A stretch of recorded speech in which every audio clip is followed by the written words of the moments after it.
Man with violence, canvas पर तैलीय रंग। 1912 में बनी ये पेंटिंग है पेब्लो पिकासो के द्वारा, जो अब पेंटिंग रखी गई है फिलाडेल्फिया का कला संग्राम। देखिए, पेब्लो पिकासो का जन्म 1881 में स्पेन के मालागा शहर में हुआ था।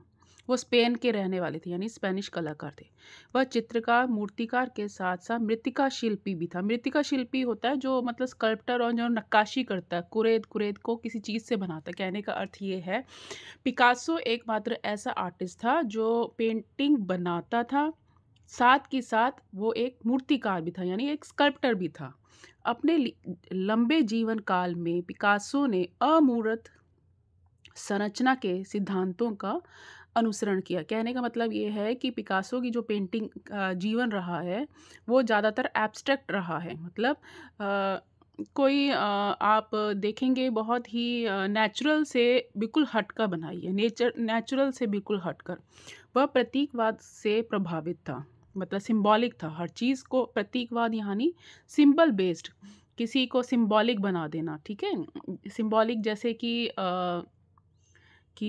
अब जैसे भगवान शिव को हम कैसे याद करते हैं, शिवलिंग के तौर पे ना, वो उनका सिंबल है। उसी तरह से तो वो प्रतीकवाद से प्रभावित थे। नीली काल अवधि, ब्लू पीरियड 1900 से लेके 1902 के दौरान पेरिस में उसने अपनी शैली ईजाद की। देखिए, ये एक नंबर का क्वेश्चन आ जाता है एनआईएस में, और बहुत इंपॉर्टेंट लाइन है कि नीली काल अवधि यानी ब्लू पीरियड। पिकासो का ब्लू पीरियड कब था? तो वो सन था 1900 से लेके 1902 के दौरान, यानी 2 साल के मध्य का।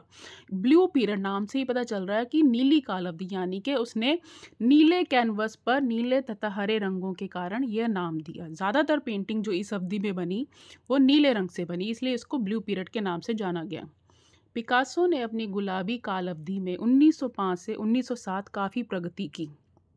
इस समय के दौरान उसने मुख्य रूप से अपने चित्रों में गुलाबी रंग का प्रयोग किया। ये वो पीरियड है जिसमें उसने पिंक कलर की पेंटिंग्स बनाई जो 2 साल तक थी, 1905 से 1907। देखिए, एनआईएस में ये जो काल अवधि है ना, ये ज़रूर आता है, ये आता ही आता है। मतलब बहुत इम्पॉर्टेंट है ये ब्लू पीरियड और पिंक पीरियड। इनमें से एक-एक नंबर के ये क्वेश्चन बन जाते हैं, आपसे टाइम पीरियड पूछा जाता है और ये पूछा जाता है कि क्यों, मतलब ये गुलाबी काल अवधि का नाम क्यों रखा गया? तो आपको इसमें दोनों तरफ से क्वेश्चन याद रखने हैं। इस समय के दौरान उसने मुख्य रूप से अपने चित्रों में गुलाबी रंग का प्रयोग किया, यानी पिंक पीरियड यानी गुलाबी रंग का प्रयोग किया। तो दैट मीन्स कि वो पीरियड जो था पिंक पीरियड के नाम से जाना गया या गुलाबी रंग से जाना गया। इसके बाद उस पर अफ्रीकन कला का प्रभाव देखा गया। देखो, वो अफ्रीका गया तो वहाँ पर अफ्रीकन लोगों से काफ़ी प्रभावित हुआ और अफ्रीकन को अपनी कला शैली में उसने उतारा। 1915 से उसने अपने घनवादी समय का विकास किया। ये जो पीरियड था इसका अब चेंज हो गया। 1915 में आके उसने टिपिकल घनवादी शैली में पेंटिंग बनाना शुरू कर दिया। उसे विश्व स्तर पर ख्याति मिली। ये वो टाइम था 1915 वाला, जो उसने घनवादी शैली में पेंटिंग्स बनाई, वो वर्ल्ड फेमस हुई। वो उसको लोगों ने काफ़ी सराहा।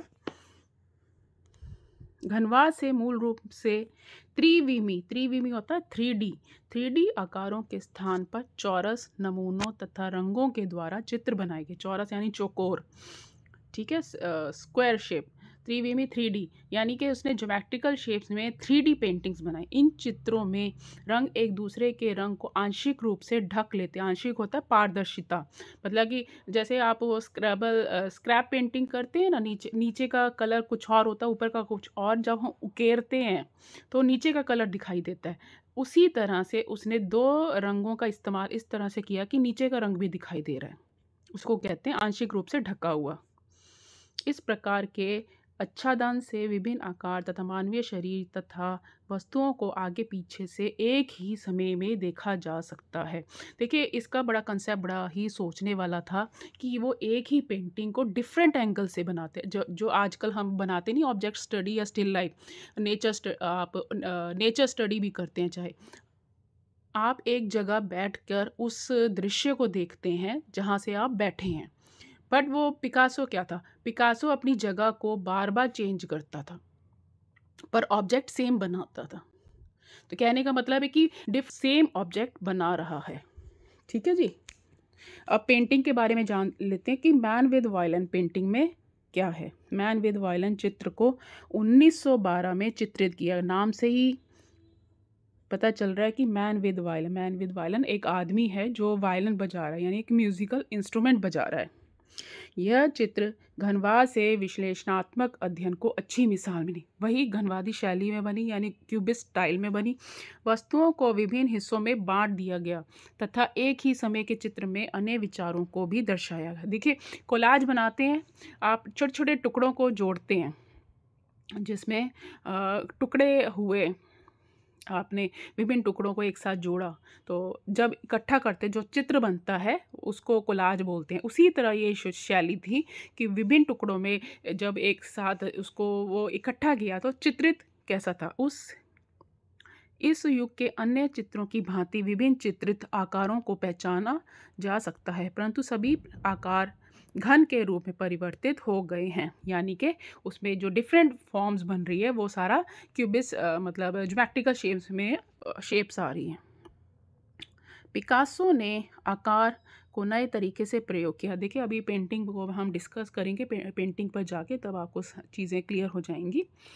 मानव आकृति जो हाथ में वायलिन पकड़े हुए है उस विभिन्न ज्यामितीय आकारों में परिवर्तित कर दिया गया है और फिर टुकड़ों में इकट्ठा किया गया है। वही मैं जो बताया कि उसमें ज्योमेट्रिकल शेप्स को अगर किसी कागज़ को हम डिफरेंट शेप्स में काट देते हैं, यानी ज्यामितीय आकार यानी ज्योमेट्रिकल शेप्स में काट देते हैं और फिर एकत्रित किया जाता है, तो कुछ इस तरफ से इकट्ठा किया हुआ जो चित्र बनता है वो घनवादी शैली में कहा गया है।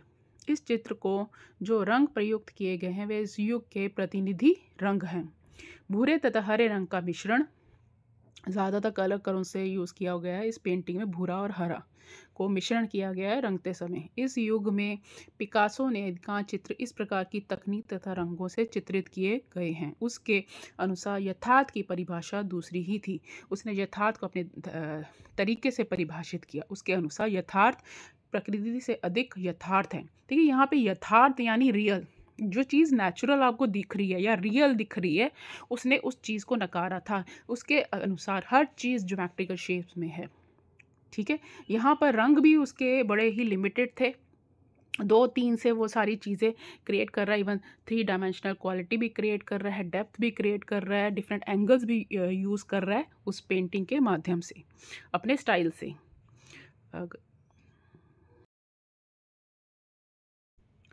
रंगों तथा अन्य साधनों के कुशल और असाधारण प्रयोग ने उसे 20वीं शती का स्वप्रिय कलाकार बना दिया। उसकी सर्वोत्तम कृति गुर्निका है जो स्पेन के गृह युद्ध पर आधारित है। देखिए, मैन विद वायलिन के अलावा उसकी पेंटिंग जो गुर्निका है वो भी बहुत फेमस पेंटिंग है, वर्ल्ड फेमस। इवन ये करोड़ों में बिकी ये पेंटिंग्स, आज भी इनकी जो कीमत है वो करोड़ों अरबों में है।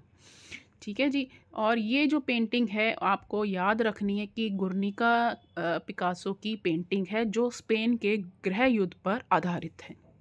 इसके साथ ही ये मॉड्यूल्स ख़त्म हो रहा है और नोट्स मॉड्यूल के बीच में दिए गए हैं, आप उसे स्क्रीनशॉट लेके कॉपी कर सकते हैं। वीडियो अच्छा लगे लाइक करें, शेयर करें, सब्सक्राइब करें और कमेंट करें।